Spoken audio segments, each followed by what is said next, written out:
So, several years ago now, I started to build my credit with a seemingly small purchase of like a $750 TV. I did that with the intent of building my credit so that I could essentially buy more things. And that's exactly what I did for years afterwards. I bought a house, I bought a car, I bought a motorcycle, I bought vacations, I bought computer and cameras and just so much stuff. And I just kept getting approved and approved and approved for credit cards and loans. And it's just like, it just seems so easy. Like all I have to do is make the payment and I can have anything I want in the world. And as you can imagine, that ended up spiraling into something that I didn't foresee coming. And that was a large pile of debt. So it took probably 3-4 years of me just, smashing my head into a wall to realize that it was hurting. And so I moved out of the state that I grew up in, and I was trying to chase another opportunity. And it was in that time that I was just struck with, oh my God, I am drowning, because I had just a small savings put away. I moved into a new place, put down a deposit, so on and so on. And before I even knew it, I was completely out of money.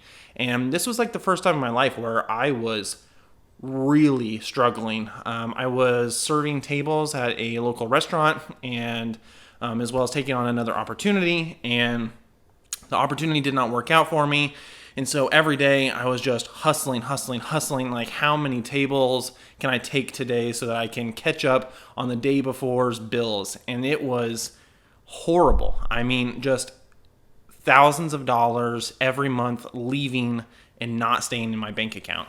And so that was like the awakening that I needed, where I was like, never again am I going to get to this place of just pure desperation and $0. So for the next few years after that until today, I have been hustling and taking on side jobs and working as much as I can to pay off this giant mess that I created for myself.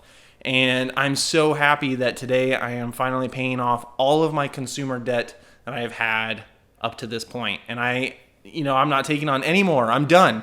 I'm debt free. So the only thing that me and my wife have left is a little bit of student loans from her degree.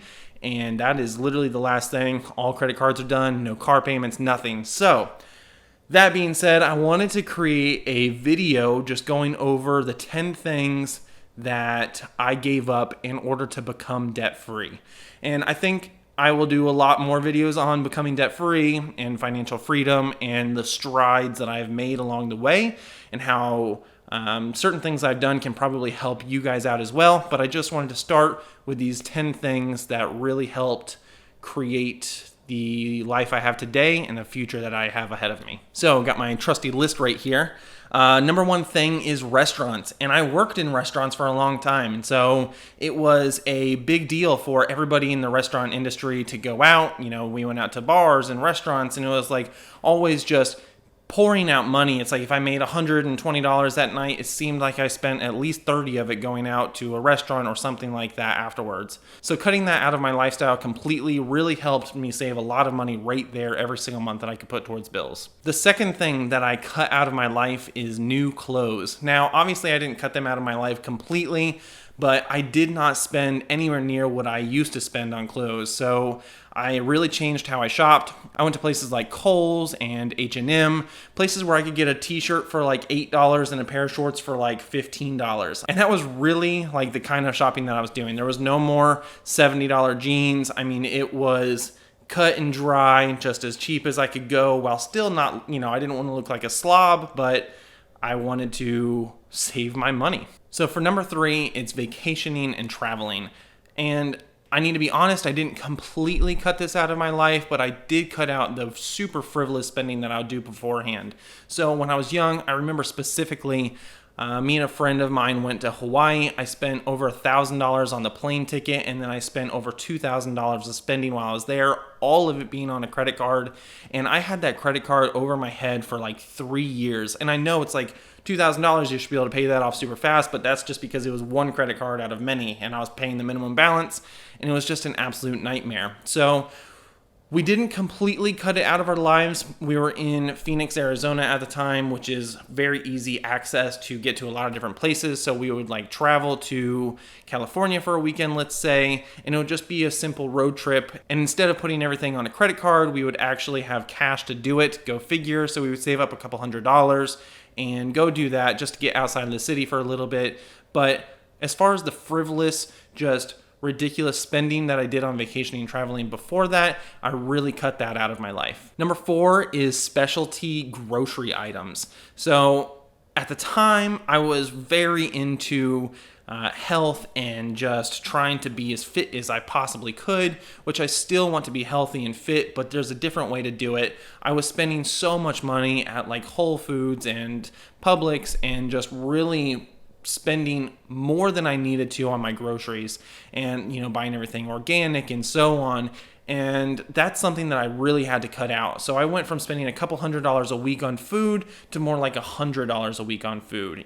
Not quite beans and rice per se, but really cut it down a tremendous amount. Number 5 is cable. We completely got rid of cable.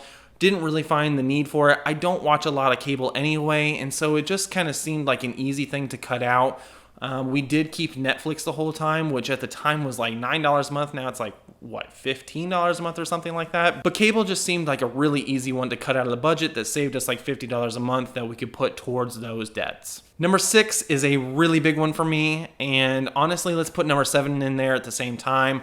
I had a 2011 Mustang GT, and I also had a CBR 1000RR motorcycle. And I had that adrenaline addiction, that need for speed, if you will. And so I had this fast car and this fast motorcycle. And with those fast things came really large bills. So my Mustang was $335 a month. My motorcycle was $211 a month. I still remember these numbers so exact. And I had to sell both of them. So I took a little bit of a cut, or a loss rather, on the Mustang by I think $2,000, and the motorcycle I broke even on. So I sold both of those and I got a really cheap Subaru Forester at the time. And at the time, like, it really hurt, and I didn't want to get rid of the Mustang and I didn't want to get rid of the motorcycle, but I just knew to get to the place that I am today and to get to where I want to be in the future, I had to get rid of those things, because I know that even though I felt like I had it all, I really had nothing. I had no money, and I knew that if I got rid of those things, it would put me in so much better of a place to where I could actually have some money in the future. So that right there saved me like $550 a month. My car insurance dropped drastically when I got the Subaru Forester, as you can imagine. So with car insurance and everything, I was paying like $800 a month between the car insurance, the Mustang, and the motorcycle. I bought that Subaru Forester for $2,000 cash, and then my insurance was only like $100 a month. So that's $700 a month savings just in those two things. That was a huge deal for me that really catapulted us to the next step. Number 8 is iPhone upgrades. So right now, I even still have an iPhone 7 Plus. We're on the 11 right now, and back then, I would get the newest iPhone every single time. I would put it on like the monthly plan. It would be like $45 a month or something like that. And at the time, it just seemed so normal. Like, that's what everybody did. But obviously, we don't want to do what everybody does, because then we're in the same situation that everybody else is in, which is a large amount of debt and no money in the bank. So what I ended up doing is I paid off my phone. I paid it off like 2 years ago or so, and I've had the same one since. So I have no cell phone bill as far as like financing the phone. I just have the service, and I plan on keeping it for a while. And my next phone that I will buy, I will definitely be buying that cash.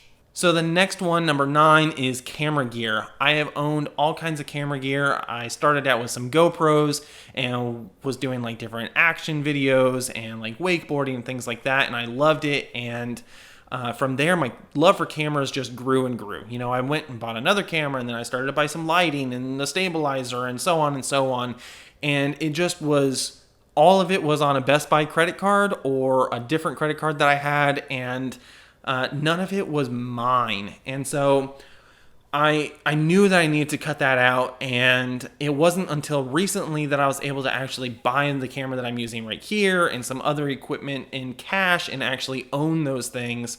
And that was such a big thing for me to let go of buying new equipment. I'm a spender at heart. I really am. I love gear. I love tech. I love all those things. And so for me to cut that out of my life, it was obviously completely necessary, but definitely a hard thing to do at the time. So number 10 is something that I'm really excited to start doing again, actually, but at the time, it just didn't make sense for me to do it. It's investing. So I was investing into things like growth mutual funds and the stock market and so on.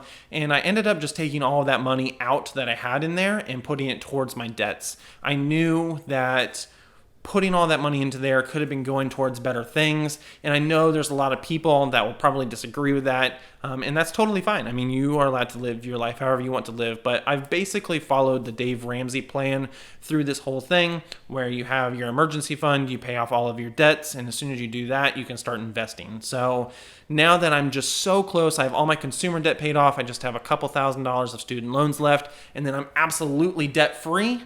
Then I'll start investing again, which is coming up so soon. So those are the 10 things that I cut out of my life so that I could become debt free. And I'm really excited for my future. And I'm also really excited for all of you guys in your future. If you're watching this video, I'm sure you're on the journey to being debt free, or at least you're really considering it. Maybe you're looking at all of those bills ahead of you this month, and you're just thinking, how do I even make them? And let me just tell you that it really is possible. I came from having somewhere around $80,000 of debt, and I have paid all of that off just little by little. You pay off the smallest one first, and then you roll that money into the next one and the next one, and you will get there. I promise you will. So I hope this helps you guys, and maybe I gave you guys some ideas of what you can cut out of your budget. But that is all I have for you guys today. Thank you so much for watching, and I will catch you guys in the next one. Peace.